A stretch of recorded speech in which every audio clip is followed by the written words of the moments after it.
So Creed 3 knocks out Ant-Man and the Wasp at the box office. This is a spin-off franchise best, I guess. You know, what do we call this? I mean, it is the Rocky spin-off, but it is part of that franchise sort of arm's best outing. It's done really, really, really well. And I've been saying in live streams that this is a really interesting case study because you've got two movies, each the third in its sort of series, each with the exact same actor playing the villain, but one doing significantly better than the other. And part of that is actually because of the villain. And also as well, just taking a look at Jonathan Majors' acting capability in Creed 3, by comparison to Kang, it's leagues different. And it just goes to show the poor mismanagement from Marvel on their directorial element. They gave Jonathan Majors nothing to work with Kang. And it's a travesty because he's a good actor.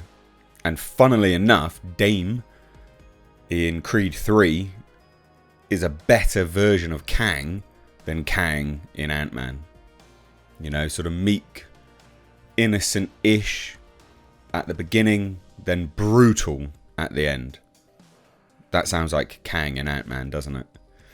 Well, that's Dame as well, and actually it's a much better version. So let's take a look at this. This is just the box office roundup.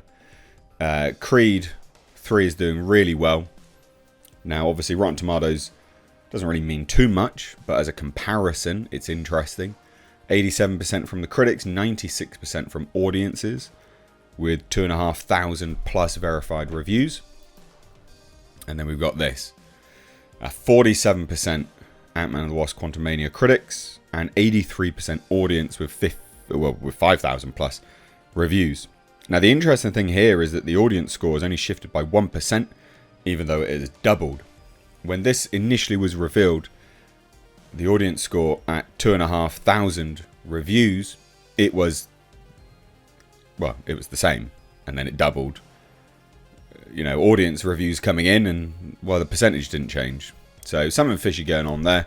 I'm happy to throw it out there. I know tinfoil hat territory, people will say, but still interesting. And Creed 3 is a decent film. You know, decent film. I enjoyed it. A bit of a popcorn flick. It's not groundbreaking by any stretch of the imagination. It is Michael B. Jordan's directorial debut, and he does a pretty good job. This is MGM's third installment in the Rocky spin-off franchise. Came in well ahead of expectations to score the top opener ever for a sports film domestically, which I was really surprised to hear that. This has the best opener for a sports film ever domestically in the States. That's obviously not adjusted for inflation, which could put a damper on that, but still. It was also a knockout overseas with $41.8 million start. So it did really well. So director, actor Michael B. Jordan's Creed 3 is a box office champ. The movie opened to a better than expected $58.6 million domestically. It had a lot of screens though. It did have over 4,000 screens. After grossing $22 million on Friday in a big win for MGM, thus also Amazon, because obviously Amazon now owns MGM. But it's a big win for Michael B. Jordan because this is his directorial debut. This is him trying to shift sort of ventures, I guess. You know, I'm sure he'll always be an actor, but maybe he wants to get into the directing chair a little bit more. So interesting. Now Michael B. Jordan obviously returns as Adonis Creed. It's a character first introduced in Ryan Coogler's 2015 Creed, which revived the film franchise of Rocky. I don't think it really did revive it, in fairness. I remember Rocky Balboa came out, and then I remember Creed. I remember Rocky Balboa coming out, and I was like, this is great. And then Creed dropped. So in my eyes, Rocky Balboa sort of revived it.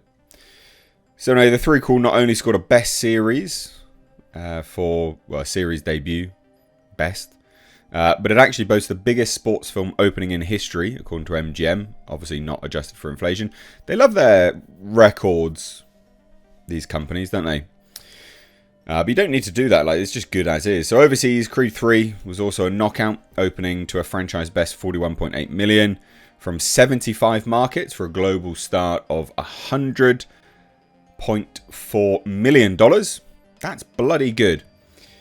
France, believe it or not, which is a weird one. I didn't think France would be massively into this, but they were. Not that there's anything against France, it's just a surprise. $7.2 million. The UK, which is, you know, not a massive market. It's not a massive place, the UK, with 6.1 million. Germany racked up 4.3 million. Italy, 3.5. Mexico, 3 million. Interestingly, Warner Brothers is handling the movie internationally, which obviously that's just got a deal which it has with MGM. But yeah, it did really well. Now, the Hollywood Reporter says that Creed 3 opens at a critical juncture for MGM and Amazon as they plot an expanded film footprint. I mean, they've dedicated like $1 billion, couple $1 billion or something like that every year for this, you know, creating content, which is quite surprising, to be honest. Quite surprising. So it's done really well. This has done really, really well. But, of course, on the back end of that, it's obliterated Ant-Man and the Wasp, Quantumania. It's pushed it all off of the premium screens. That's done now. It's not even on IMAX.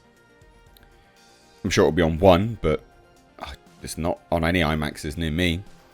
And it's the first sports film that was shot with IMAX, certified digital cameras, and features 26 minutes of expanded IMAX exclusive expanded aspect ratio. So that's interesting. But the fact that it just blew out Quantumania is the most interesting part. Really, really smashed it into oblivion.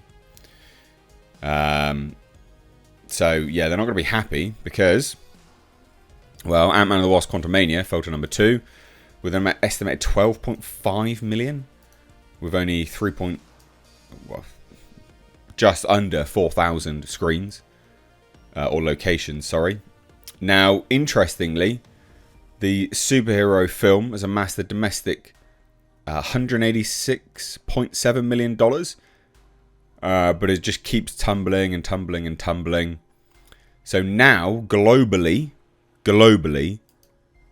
it has only earned $423.9 million worldwide. That's shockingly bad.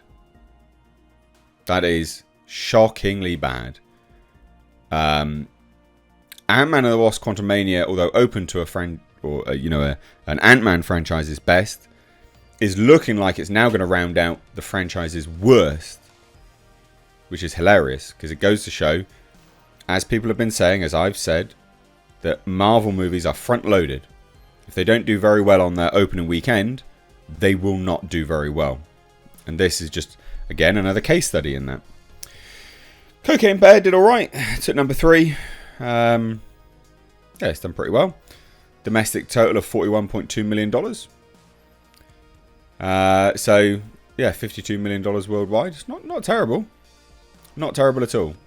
It's not incredible either. It's a decent film. Nice to see. So there you have it. Creed 3, absolute smash hit. A knockout, as all the punsters keep saying. And Ant-Man and the Wasp is essentially bankrupt now.